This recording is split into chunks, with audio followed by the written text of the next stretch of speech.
Assalamualaikum warahmatullahi wabarakatuh. Salam sejahtera bagi kita semua. Salam Om Swastiastu Namo Buddhaya. Salam kebajikan. Perkenalkan, nama saya Olivia Putri Iskandar. Saya adalah salah satu mahasiswa ESA Unggul Jakarta Barat Kebonjeruk. Saya mengambil Fakultas Ekonomi Bisnis dengan jurusan Manajemen. Video ini dibuat untuk memenuhi salah satu ujian dari akhir semester mata perkuliahan Bahasa Indonesia. Saya di sini akan menjelaskan tentang buruknya perekonomian di Indonesia ketika COVID-19. Pengertian COVID-19. Virus corona dari Wuhan ini merupakan virus baru yang belum pernah teridentifikasi pada manusia sebelumnya. Karena itu, virus ini juga disebut sebagai 2019 novel coronavirus atau 2019 nCoV. Virus corona mulai merebak sejak akhir 2019 dan telah banyak memakan korban, baik yang dirawat hingga meninggal dunia. Pertama kali muncul di Wuhan, Cina, virus yang menyerang pernafasan manusia ini juga dikenal dengan nama COVID-19 yang merupakan singkatan dari Coronavirus Disease 19. Virus corona umumnya ditemukan pada hewan seperti unta, ular, hewan ternak, kucing, dan kelelawar. Manusia dapat tertular virus apabila terdapat riwayat kontak dengan hewan tersebut, misalnya pada peternak atau pedagang di pasar hewan. Namun adanya ledakan jumlah kasus di Wuhan, Cina menunjukkan bahwa coronavirus ini dapat tertular dari manusia ke manusia. Virus bisa ditularkan lewat droplet, yaitu partikel air yang berukuran sangat kecil dan biasanya keluar saat batuk atau bersin. Apabila droplet tersebut terhirup atau mengenai lapisan kornea mata, seseorang beresiko untuk tertular. Penyebab coronavirus merupakan virus single stranded RNA yang berasal dari kelompok coronavirus Dae, dinamakan coronavirus karena permukaannya yang berbentuk seperti mahkota clown atau corona. Perekonomian masyarakat. Secara etimologi atau bahasa, pengertian ekonomi adalah aturan rumah tangga atau manajemen rumah tangga.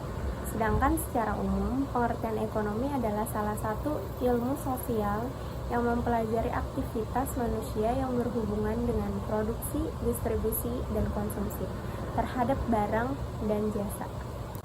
Perekonomian masyarakat adalah perekonomian yang diselenggarakan oleh masyarakat.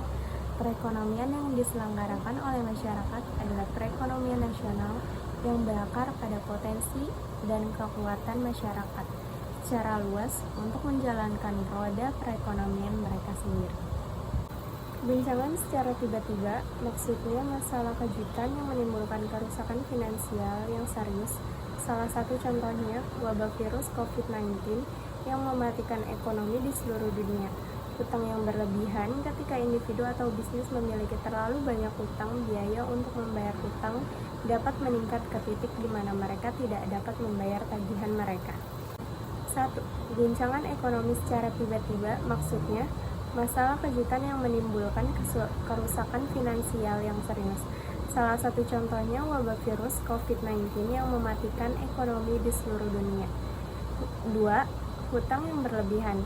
Ketika individu atau bisnis memiliki terlalu banyak hutang, biaya untuk membayar hutang dapat meningkat ke titik di mana mereka tidak dapat membayar tagihan mereka. Meningkatnya hutang dan kebangkrutan kemudian dapat membalikkan perekonomian. Faktor-faktor yang menjadi penyebab buruknya perekonomian masyarakat ketika COVID-19. 3. Gelembung aset. Perekonomian buruk akan segera terjadi ketika keputusan investasi didorong oleh emosi. Pasalnya, investor bisa menjadi terlalu optimis jika perekonomiannya kuat. Mantan ketua The Fed, Alan Greenspan, terkenal menyebut kecenderungan ini sebagai kegembiraan irasional untuk menggambarkan keuntungan besar di pasar saham pada akhir 1990-an. Kegembiraan irasional menggembungkan pasar saham atau gelembung real estate. Ketika gelembung itu meletus, panic selling dapat menghancurkan pasar sehingga menyebabkan resesi. Yang keempat, inflasi terlalu tinggi.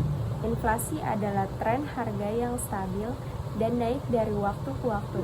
Inflasi bukanlah hal yang buruk, tapi inflasi yang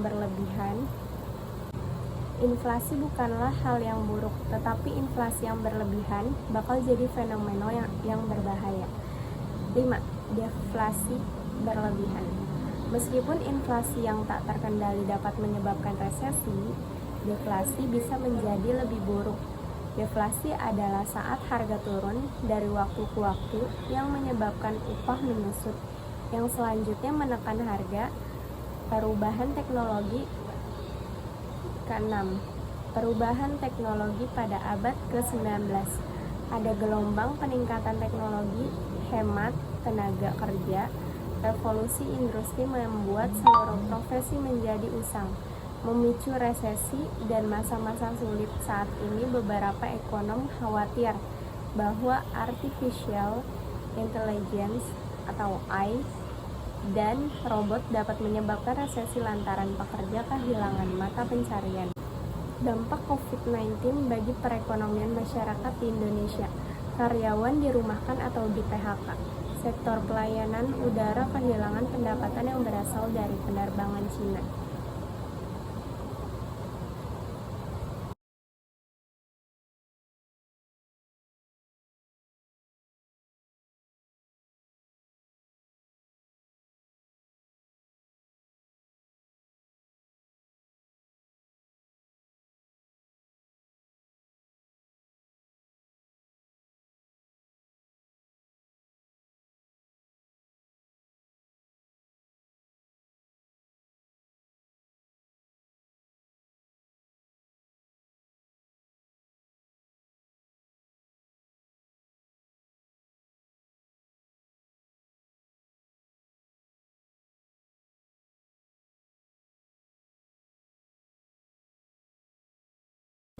Kesimpulannya, dari uraian tersebut di atas, peneliti menyimpulkan bahwa COVID-19 berdampak pada perekonomian di Indonesia, diantaranya sulit mencari pekerjaan, banyak karyawan yang sudah bekerja, tetapi terpaksa harus dirumahkan tanpa digaji sampai batas yang belum diketahui. Yang ketiga, timbullah kejahatan di beberapa daerah. Jadi deflasi pada komoditas cabai dan tarif angkutan udara. Badan Pusat Statistik (BPS) menyatakan terjadi penurunan pada penerimaan sektor pajak sektor perdagangan. Padahal sektor pajak memberikan kontribusi kedua terbesar pada penerimaan pajak. Ditambah lagi ekspor migas dan non-migas juga mengalami penurunan karena Cina merupakan importir minyak mentah terbesar dan terjadi penurunan output hasil produksi di Cina. Padahal Cina merupakan pusat produksi terbesar di dunia, sehingga di Indonesia dan negara-negara lain bergantung sekali pada produksi Cina. Karena adanya ketakutan para investor untuk melakukan kegiatan investasi. Di sisi lain, para investor menunda investasinya karena kurangnya demand.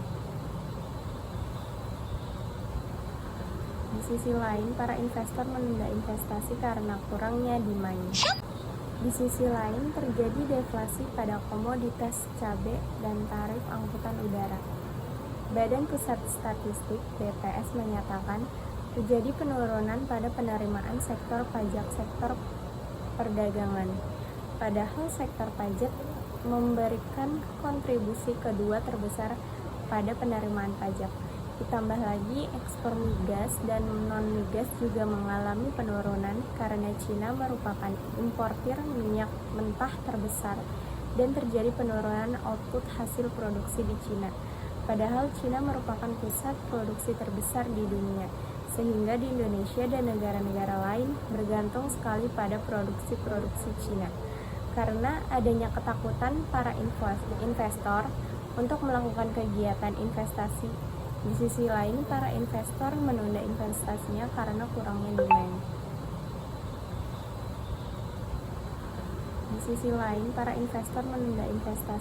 Terima kasih sudah menonton. Jangan lupa like dan komen. Bye. Wassalamualaikum warahmatullahi wabarakatuh.